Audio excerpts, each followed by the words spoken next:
किसी ने बड़ी कमाल की बात कही है कि फर्क इससे नहीं पड़ता कि लोग आपको तोड़ना चाहते हैं, फर्क इससे पड़ता है कि आप क्या चाहते हैं। एक गांव में दो बच्चों की दोस्ती हो गई। एक बच्चा 8 साल का था और दूसरा 10 साल का। दोनों बच्चों की दोस्ती दिन प्रतिदिन मजबूत होती जा रही थी। दोनों साथ में स्कूल पढ़ने के लिए जाते थे, खेलने के लिए जाते थे। एक दिन दोनों बच्चे गेंद से खेल रहे थे और साथ खेलते खेलते गांव से दूर निकल गए और एक सुनसान इलाके में पहुंच गए। उस गांव से बाहर एक बहुत ही पुराना कुआं था जो कि सूख चुका था और उनकी गेंद उस पुराने कुएं में जाकर गिर गई। अब जो 10 साल का बच्चा था वो बोला कि रुको, मैं गेंद निकालता हूं, और इसी हड़बड़ाहट और जल्दीबाजी में वह कुएं में गिर गया। गेंद तो निकली नहीं बल्कि वह बच्चा भी कुएं में चला गया।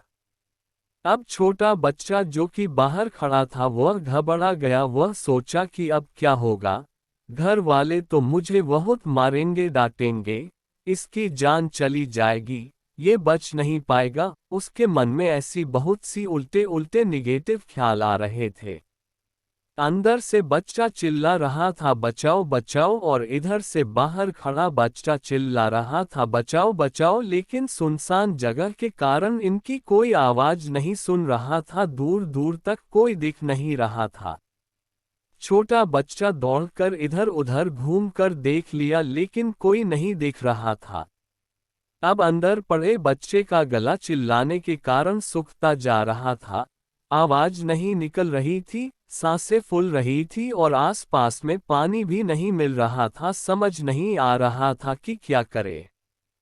तभी उसको दूर झाड़ी के पास एक रस्सी और बाल्टी दिखाई दी। वह बच्चा दौड़कर गया और लेकर के आ गया। उसने रस्सी से वह बाल्टी बांधी और रस्सी नीचे कुएं में फेंक दी और उस 10 साल के लड़के से कहने लगा कि आ जाओ ऊपर, मैं तुम्हें खींचता हूँ। अंदर पड़ा लड़का कहने लगा कि पागल तो नहीं हो गए हो, तुम भी गिर जाओगे, तुम मुझे नहीं खींच सकते, ये नहीं हो सकता।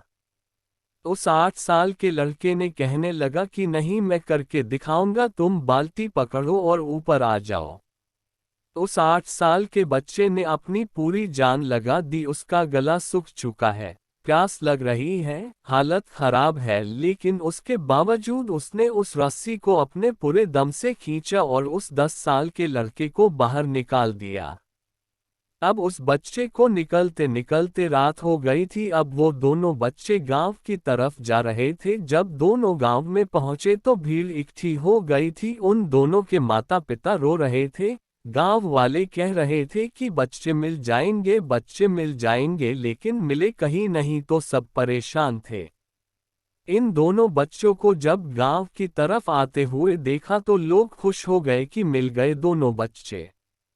अब लोग दोनों बच्चे से पूछने लगे कि कहाँ गए थे। इन बच्चों को समझ नहीं आ रहा था कि क्या बोले। सोचे सच बोले तो मार पड़ेगी कि इतनी दूर चले गए, कुएं में गिर गए, और अगर झूठ बोले तो क्या बहाना मारे। दिमाग काम नहीं कर रहा था, ऐसे हालात थे और दिन भर से परेशान भी थे। अब इन दोनों ने सच बोल दिया। छोटे बच्चे ने कहा कि ये कुएं में गिर गए थे तो मैंने रस्सी से खींचकर बाहर निकाल दिया। अब जैसे ही ये बोला तो लोग हंसने लगे कि तुम पागल हो क्या, तुमसे एक बाल्टी पानी नहीं खींचती और तुम 10 साल के बच्चे को खींचकर बाहर निकाल दिया। लोग उन बच्चों का मजाक उड़ाने लगे। तभी गांव के सबसे बुजुर्ग व्यक्ति जो वहां के सरपंच थे, उन्होंने कहा कि ये बच्चे सच बोल रहे हैं, ये वाकई में 10 साल के बच्चे को खींचकर बाहर निकाल दिया। अब इसके दो कारण हैं। पहली बात तो ये कि इसके पास और कोई विकल्प नहीं था, इससे मालूम था कि इसे बाहर नहीं निकाला तो ये मर जाएगा, और दूसरी बात इसके आसपास में कोई ये कहने वाला नहीं था कि तुझसे नहीं होगा, इसलिए ये बच्चे सच बोल रहे हैं। अगर जीवन में आप सक्सेस पाना चाहते हैं तो ये बातें याद रखिएगा। पहला, आपके पास कोई ऑप्शन नहीं बचा है, आपको उस काम को करके ही दिखाना है। और दूसरा, जब आसपास के लोग कहने लगे कि तुमसे नहीं होगा तो बहरे बन जाओ, उनकी बातों को मत सुनो। आज की कहानी से मैं आपसे यही कहना चाहूंगा कि कर दिखाओ कुछ ऐसा कि दुनिया करना चाहे आपके जैसा। आशा करता हूँ कि इस स्टोरी के माध्यम से आपको कुछ न कुछ सीख जरूर मिली होगी। अगर मिली हो तो अपने दोस्तों के साथ ज़्यादा से ज़्यादा शेयर जरूर करें। ऐसे ही motivational speech, inspirational story, quotes और लाइफ में सक्सेस कैसे पाए ऐसे नॉलेज के लिए हमारे YouTube channel motivation attitude PB को सब्सक्राइब करें। Thanks to watching.